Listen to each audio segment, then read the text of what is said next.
Hello, Fox Fairy, where I talk about marginalized subjects from a marginalized viewpoint, while I learn to draw. Hello, in this video, we're going to be discussing LGBT discourse, and what each of the communities in this community mean. I will be discussing inclusionist and exclusionist ideology. I will break every opinion base down by the main opinion communities. I will not silence either side of the argument like any other presentation you can easily find on the internet has. I will be going over a little bit of history when I get the capability to, considering a lot of this stuff is really silenced, and enjoy. To start us off, let's go through what all of the individual communities in the discourse community are, and what the discourse community is.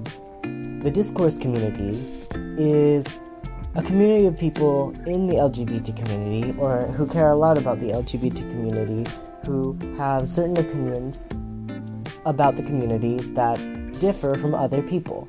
Normally, these are split into two groups: inclus, also known as inclusionists, or two cutes, and exclus, which are known as exclusionists. Or you could say true scum, but that's only under a certain circumstance.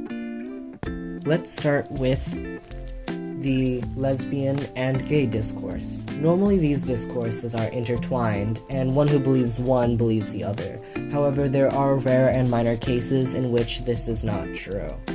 Starting with the inclusionist beliefs. Inclusionists believe, generally, that lesbian means a non-man who's attracted to other non-men, and that gay means a non-woman who's attracted to other non-women. Now, they sometimes believe that a lesbian can be a trans man and that a gay can be a trans woman, kind of conflicting with their previous belief that it's non-men and not women, because trans men are men and trans women are women. They do believe that a non-binary person can be lesbian or gay, and that a bisexual person can be lesbian or gay. And they do believe that a gay and a lesbian could be romantically or sexually attracted to each other. And they also sometimes, in rarer cases, believe that someone can be aromantic and asexual, but also be lesbian or gay because of their platonic attraction to someone else. An exclusionist believes that the strict definition of lesbian is a woman who is exclusively attracted to women, and the definition of gay is a man who is exclusively attracted to men. Now, in both of these communities, less in exclusionists than inclusionists, they sometimes believe that gay is an umbrella term for the entire community.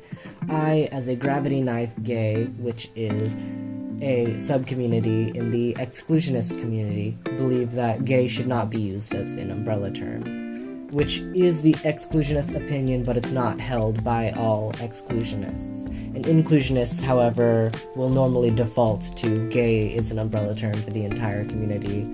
For further information, just keep that in your mind.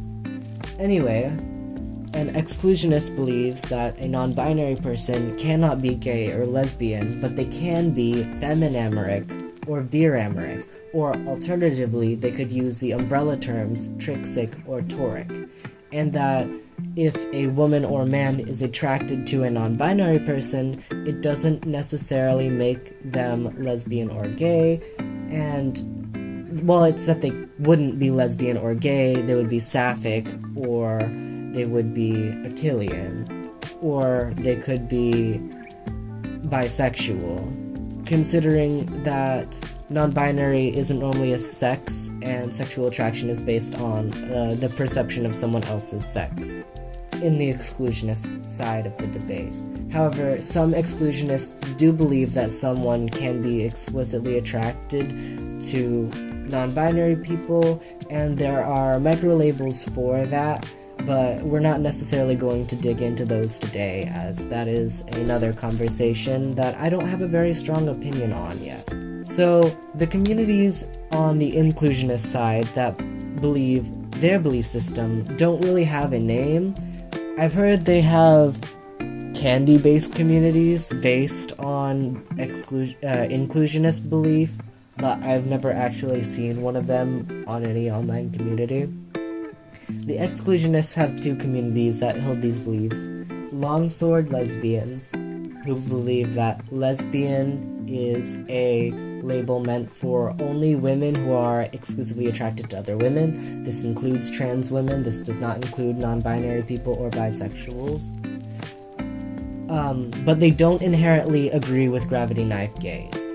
They don't inherently believe that gay is not an umbrella term. Gravity knife gays, however, have to agree with longsword lesbians, and they believe that not only everything that longsword lesbians believe, but they also believe that you must be a man who is exclusively attracted to men to be gay, which means you can't be non-binary, you can't be bisexual, and you can't be a woman and be gay at the same time. I will be doing another video in the future covering deep dives of each of the topics, considering these are just overviews, and I will be able to provide more information as to where all of these communities came from, their history, and some more evidence to support both sides of the argument, if I can find evidence for both sides of the arguments.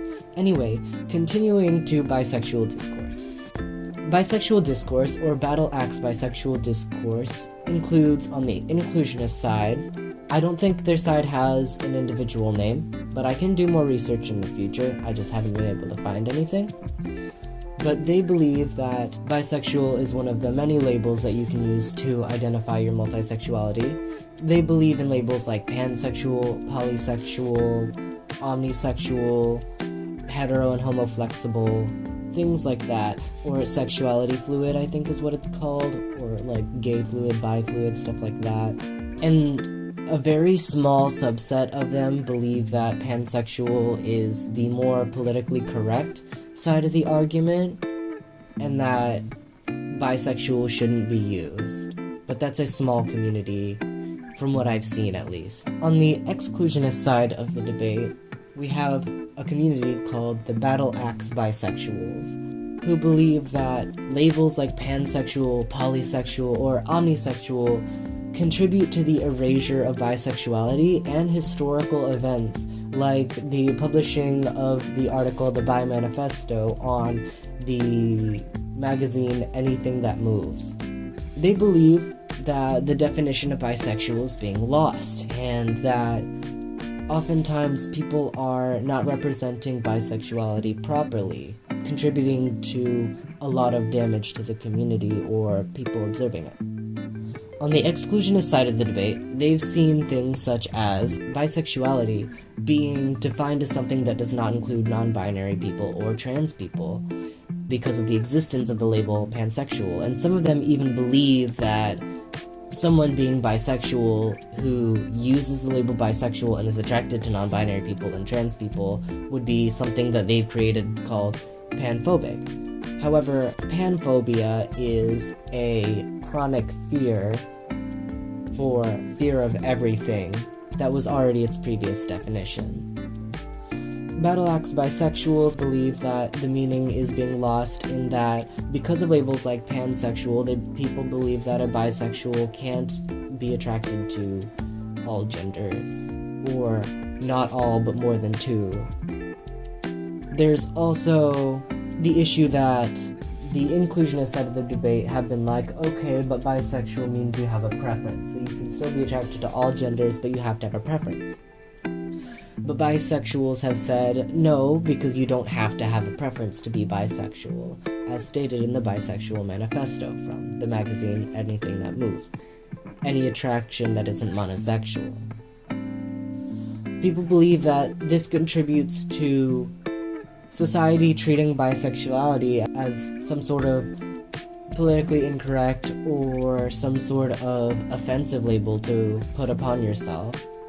However, most people who use labels like pansexual or polysexual or omnisexual don't know about the discourse, so you cannot blame them directly unless they are aware of the discourse itself.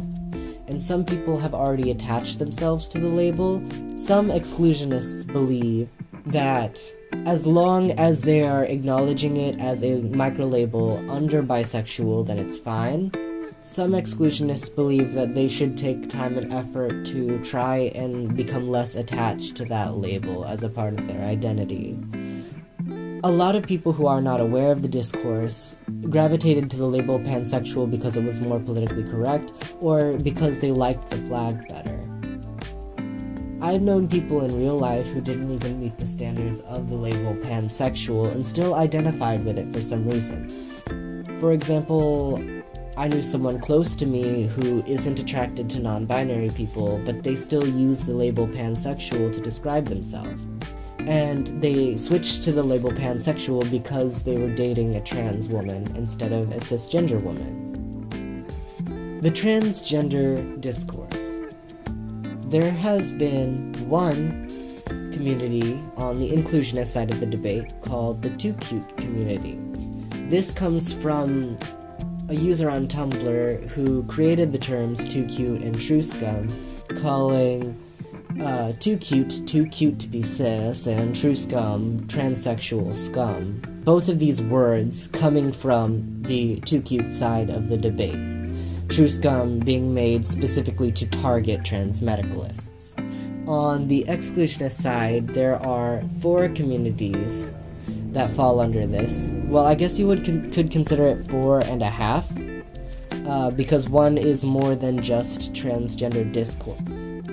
So there is the true scum community, which have assumed the identity that the Too Cutes have placed upon them and reclaimed the word. It's basically an exclusionist who believes that you need gender dysphoria to be transgender. That's pretty much the only prerequisite. They don't believe that you have to believe that gender isn't a social construct, and they don't necessarily believe that you have to believe that xenogenders are wrong. Your only requirement is to believe that you need gender dysphoria to be transgender.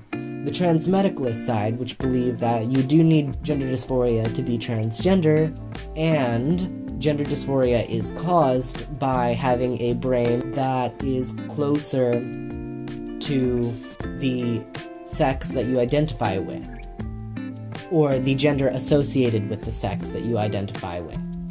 It's not inherently exclusive of non-binary people, and they don't believe that you need to get medical transitioning to be trans. All they believe is that gender dysphoria has a physical purpose for existing. There is the trench knife transgender community, which are transgender people who believe anything under the true scum to transmed spectrum, any number of exclusionist beliefs, as long as they are an exclusionist who is transgender. And I'm pretty sure that the trench knife trans community developed completely separate of the true scum and transmed communities, but I'm not quite sure about that. On the inclusionist side of the debate, they do not believe that you need gender dysphoria to be trans. And under the Too Cute side of the debate, there are 3 subcategories. A Too Cute could be a gender is a social construct Too Cute, who believes that gender is not inherently not real, but it is a social construct based upon the traditional set of beliefs that surround which biological sex you are. And they believe that you can identify as whatever you want, including xenogenders or any microlabel to describe your gender, and that it doesn't matter because it's a social construct. There are gender abolitionists who believe that gender isn't real and that we should be trying to deconstruct the social construct of gender by using xenogenders and identifying as trans or non-binary, even if you don't have dysphoria, to try and shut it down as a system. By those beliefs, by the social constructism and the gender abolitionism side, the exclusionists have been saying for a very long time that if you say that gender is a social construct, or not real at all, then you're invalidating all trans people in that process.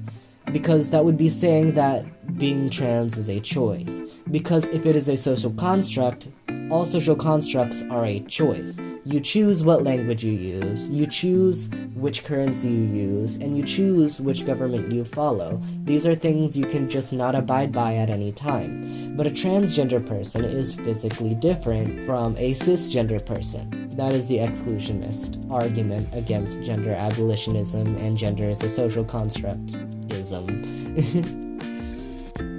An inclusionist also has a third community called the anti-validity community. And they believe that not only is gender not real, but it's invalid, and that sex is the only valid thing. And therefore they believe that no one is valid, not even cisgender people. So they have gone so far into the exclusionism that they have come around the other side onto the inclusionism side and said, since no one is valid, including cisgender people, then everyone is valid, there are no rules. Which I've had a few genuine debates with anti-validity people, and it is stressful, to say the least. Many of them aren't willing to have an actual conversation with you, just call you invalid. I'm cisgender, and they continuously called me she and called me girl several times just to get under my skin. Because they want to spread this idea that no one is valid, and thus everyone is valid. Back to the exclusionist side of the debate, they believe that things like gender as a social construct are harmful to people who are actually trans and experience dysphoria, because if gender is a social construct, then it would be a choice to be trans.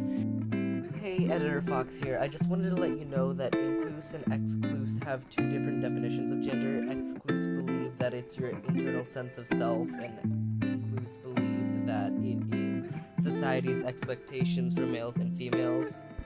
I just figured that was the only way to make this section make sense, since that is gender roles. Because if it's based on gender roles, then you can just choose the gender roles, and no one would actually physically transition to a different body.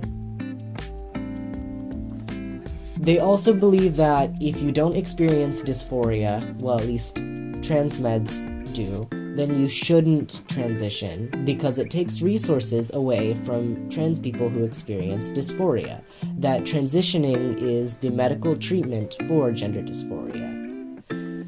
The argument that I see going around, I guess, is like a comparison argument, is say you have a shortage on baby formula, and there are a lot of people who need to feed their babies. But there is one woman who has a baby doll because she likes to act like she has a real baby and she wants to feed it, but at any time she can just put down the baby. Well, she is buying baby formula to pretend to feed it to her baby. And people with real babies are getting upset that they are using up all the formula. And as a response, the people with fake babies have gotten angry about it and started silencing them. And then the majority of the community becomes people who have fake babies. And there's not enough resources left for people with real babies that they need to feed. That is just a comparison, however. Although it's a very accurate one, according to my opinion as a cisgender person, which does not outrule the opinion of a transgender transmedicalist. However, I would like to point out that just because I'm cisgender does not mean that I don't have a right to speak on these issues, because if you place the responsibility of talking on an issue to a marginalized group, especially a group as small as the exclusionist group, who oftentimes get harassed or doxxed or bullied or suicide baited, if you leave that to those small communities to speak on their own issues, then you have no one to speak on them at all. And it takes people who are willing to speak up, even if it's not their business, to provide a safer space for these people to speak up. My opinion does not override another transgender person. Well, a transgender person. However, I will continue to be speaking on it to provide a voice to those who are not able to speak on it. Now let's continue. The non-binary discourse. On the inclusionist side, there's one community, and that's the Mogai community, or the xenogender community. Practically one and the same. Mogai, or MOGAI, are bigger community. They're about more than just gender. It stands for marginalized orientations and more marginalized orientations, genders, and intersex. And the exclusionist communities are the nunchuck non-binary community, and there's a separate force other than inclusionist or exclusionist that's in on this debate. There's a third community in discourse called radical exclusionists, and there are radical inclusionists as well, but they're not significant enough to gain a second community. They can only be identified by how bad or how hard they are willing to go to prove their point or to silence someone with an opposing point. On the exclusionist side, there are actual opinions that are considered radical. On the radical exclusionist side, they believe that non-binary is invalid, and they're called radmeds. They also believe that you physically need to transition and that a trans person can't express their gender however they want, but I will have another video dedicated to separating radical communities from non-radical communities in the future. We'll come back to that bridge later, I promise. Anyway, on the too cute side of the argument, the Mogai believe that xenogenders are a non-binary identity, that you don't need dysphoria to be non-binary, and that since gender is a social construct, remember that argument? You can identify as anything you want, including things like xenogenders. A xenogender is a gender such as cat gender, or rock gender, or Tony Danza gender, or music gender, or math gender, dream SMP gender. All of these things they would consider generally valid because they believe your gender identity can be anything you want. A xenogender is a gender that is described by a concept, thing, or person. I'll go into more xenogender issues in the future, but basically, they don't believe that these are actual genders. They just believe that it's a way you can describe your gender to someone else in the form of a label. On the exclusionist side, the nunchuck non-binary community believes that in order to be non-binary, you have to have gender dysphoria. You have to not identify as a man or a woman, as inclusionists believe that you can be non-binary and binary at the same time. Exclusionists believe in order to be non-binary, you have to not be binary. Oh my god. Sorry, this is a very redundant sentence. they believe that in order to be non-binary, you have to not be binary and be a non-binary person, and that xenogenders are invalid and not binary. They normally designate gender or non-binary genders into two categories, which is duosex or bigender and nullsex or agender. Duosex being identifying somewhere in between man and woman, and nullsex being identifying with no sex characteristics, being neither man nor woman, but nothing.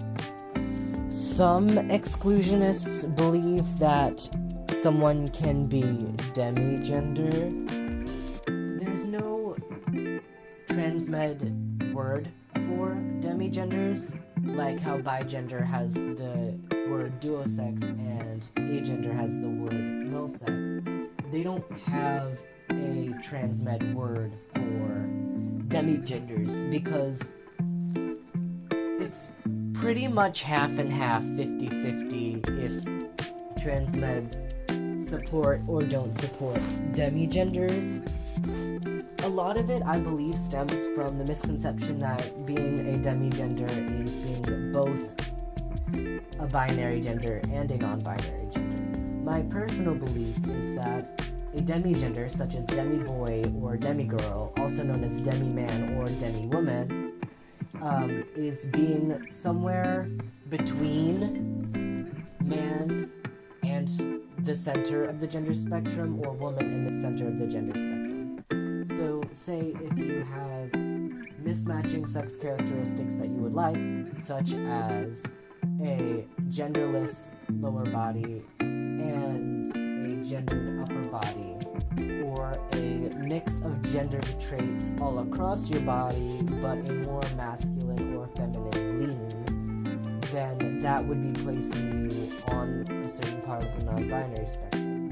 However, I don't think someone who is of a demigender that's closer to the gender spectrum to their assigned sex at birth should consider themselves transgender unless they go through a medical transition process. This is because I think you shouldn't identify yourself as transgender in this case unless you take physical steps, because it would lead to cisgender people identifying with demigender and not transitioning just to make their way into a marginalized space. Because, yes, non-marginalized people enjoy being in marginalized spaces because it makes them feel more powerful. When you're in a marginalized space, it gives you the sense of community, and it gives you the sense that there's something special about you. A lot of them don't understand that being marginalized is more than just fun games, I chose to be different, I'm so quirky. They don't understand that we don't choose this. This is a part of who we are. So I think a demigender person is very well to say that they're demigender before they transition, or even non-binary, but I don't think they should label that as transgender unless they intend to go through a transition process, and it doesn't have to be surgical. It could be hormonal, and it could be physical with how they dress. Say they want their body to perceive in one way, but how they socially perceive another way. As long as they would be dysphoric if these traits weren't matched up with their point on the gender spectrum. My argument being, a non-binary person isn't just a trans person who has dysphoria for some parts of their body, but no dysphoria for another part. It would be they have dysphoria for certain traits they don't have, and if they were to not have certain traits they do have, then they would be dysphoric. Speaking on duosex, with nullsex it would be all sexual traits make them dysphoric, and they would need a perfectly neutral body. Yes. Asexual discourse. On the inclusionist side, there are ace-inclusionists, and on the exclusionist side, there are ace-exclusionists. On the inclusionist side, they believe that asexuals are LGBT, even if they are hetero-romantic, and aromantics are LGBT, even if they are heterosexual. Exclusionists believe that an asexual or an aromantic is only LGBT if they experience some form of same-sex attraction or gender dysphoria, because otherwise, again, it's just including non-marginalized groups or groups who are marginalized for a different reason into the community that they don't need to be a part of. That does not mean that asexuals and aromantics don't need a community. They perfectly very well do, and that community is the GRSM community, the Gender, Romantic, and Sexual Minority community, which is a community for all romantic, sexual, and gender minorities that experience some sort of marginalization. Someone who is not cishet and someone who is not monogamous would fit into the GRSM category.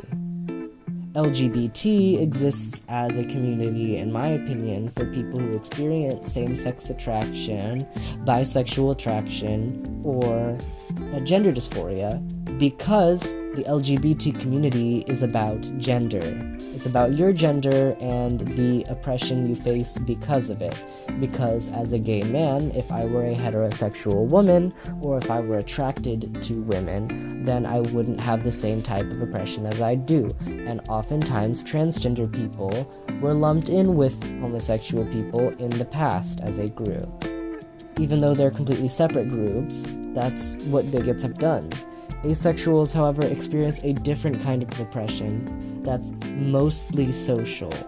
That does require some sort of countermeasure against, but there's no institutionalized oppression based off of being asexual, and their oppression isn't for the same reason. The point of the LGBT community isn't to be a fun group or party. It's supposed to be a group that combats very specific types of issues. Moving on to intersex discourse. The intersex community, as a majority, has been very openly against being included in the LGBT community. Many of them have said that being intersex is not an identity, it is a physical part of your body on the outside. And they believe that being intersex doesn't correlate with gender, it correlates with sex. And that many times a lot of them are raised as cisgender, and many of them don't know, or know until later in their life when they're going through puberty, when obviously intersex complications are at their highest. On the inclusionist side of the debate, people have been saying that intersex people are LGBT and they deserve to be represented as such. Considering they do experience some oppression, and I agree they would experience institutionalized oppression, but I believe it's based on their sex disorder that they experience. Oftentimes, being intersex creates complications with the body, which would make it a disorder. And that's something that needs to be protected. I believe that any sort of hate or discrimination that goes against intersex people is ableism, not homophobia or transphobia or biphobia. That's all I have on the notes for today.